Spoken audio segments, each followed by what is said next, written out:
Now listen to this mock parody Israelite group, or this government agent sent group. People are vain. They say the customs of the peoples are vain. What customs? What customs are vain? What customs that people follow? Right now, you see the customs of the Israelites, what they're following, the One West, they hardly, and it's not One West, that's a street name, man.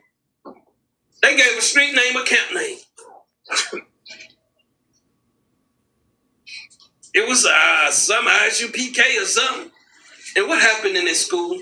It was nothing but wickedness amongst those brothers.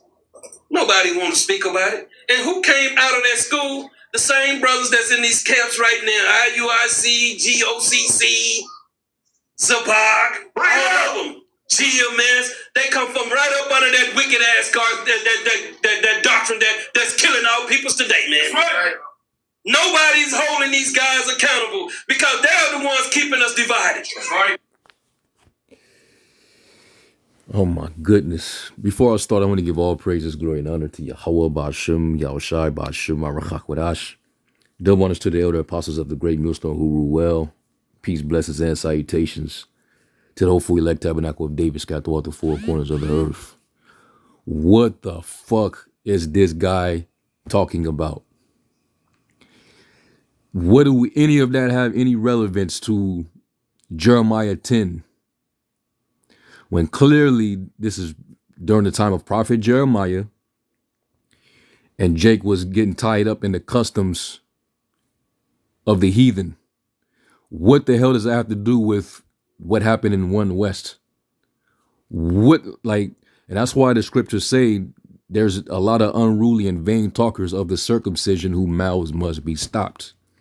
It's a lot of imposters. Are a lot of counterfeits that are out there that are not qualified to teach, but yet they are set up and they have followers. You would have to be a simple individual to listen to everything this guy is saying, this character.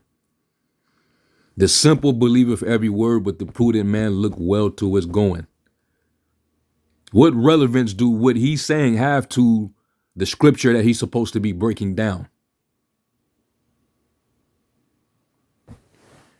This is how you know that, it's a lot of false prophets out there. There's more false prophets than there are actually true prophets of the Lord out there.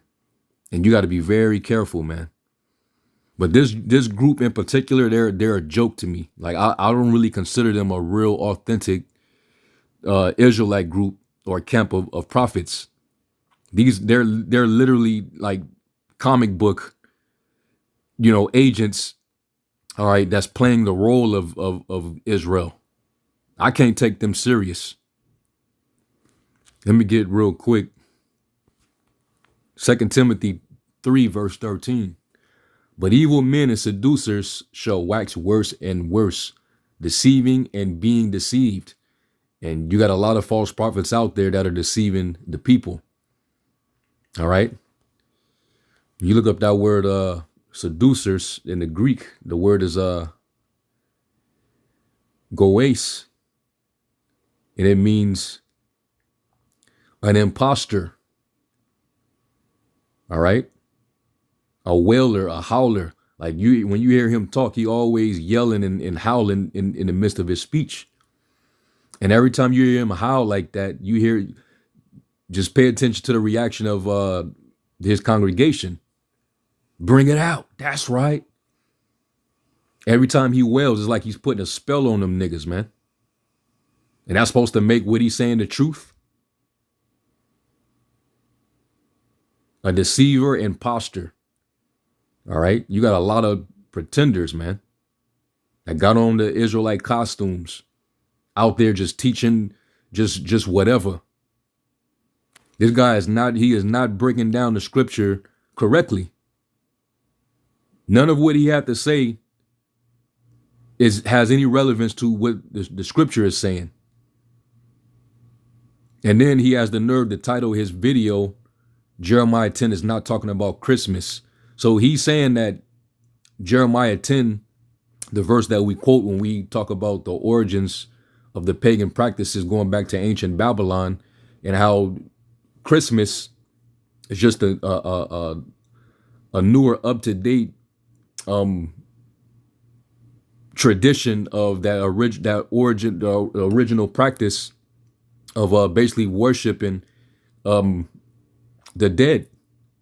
All right, and worship in ancient Babylon, that's what they would do. The mythology was Nimrod, after he died, his spirit went into a tree. In order to invoke his spirit, they put gifts up under the tree. And then also is meant to be a phallic symbol as well. So let's go there real quick.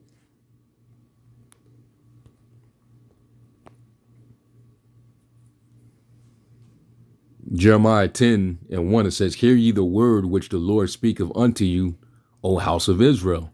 Thus saith the Lord, learn not the way of the heathen, and be not dismayed at the signs of heaven.